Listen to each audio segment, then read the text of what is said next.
Okay, just gonna show my little shop-made jig. Got a little bit of a mess here, but I started out with a couple of pieces of Osage and ripped them down the middle.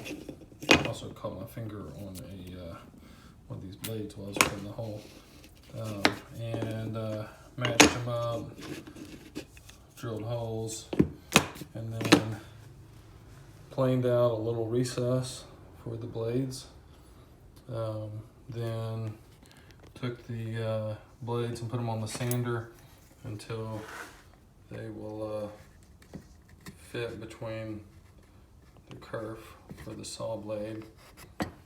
And this is basically homemade Rob Kosman dovetail marker. I'll put it all together and show you one other piece on this. One note, in my opinion, the easiest way to get your thickness on your blade correct, since the blade is going to be a little bit thicker than most dovetail saws.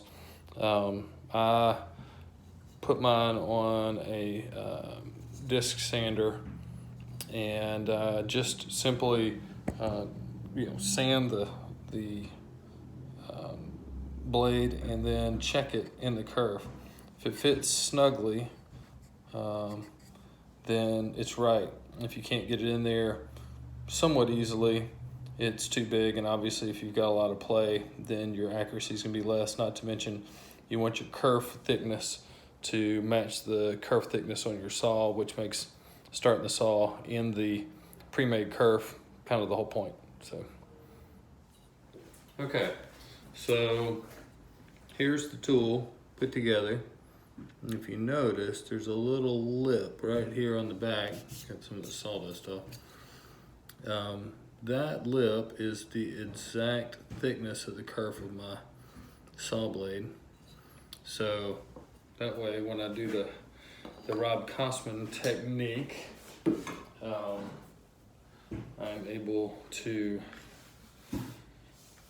offset without having to set my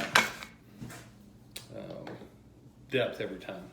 Now, obviously, that is going to be something that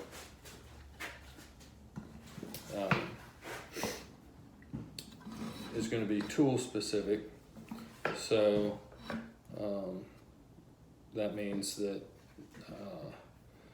if you have more than one dovetail saw that you use, you're going to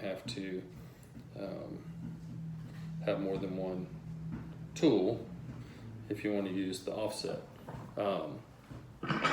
But let's see, this is number 2, which needs to be to the inside. That wasn't your disaster.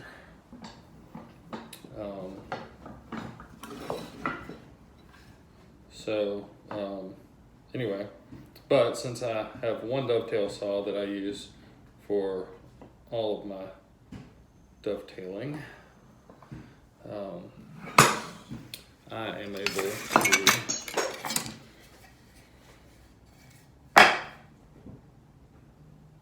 have one offset.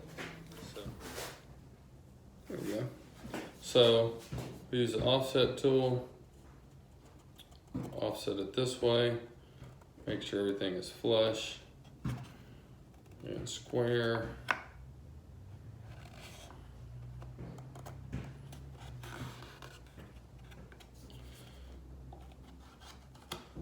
Mark. Thinking about making a little jig to keep these from sliding, because you have to exert some downward force. And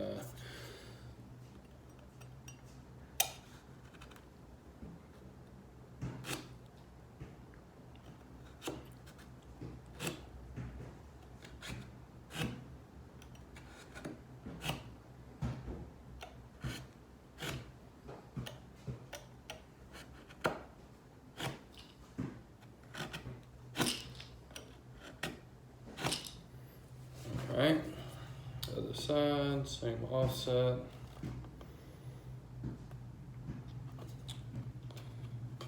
Flush.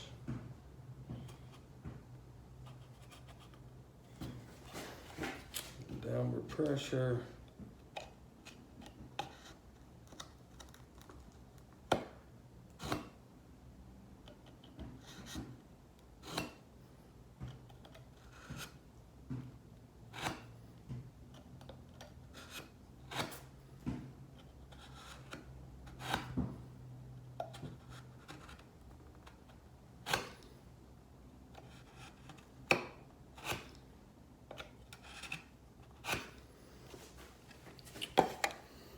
And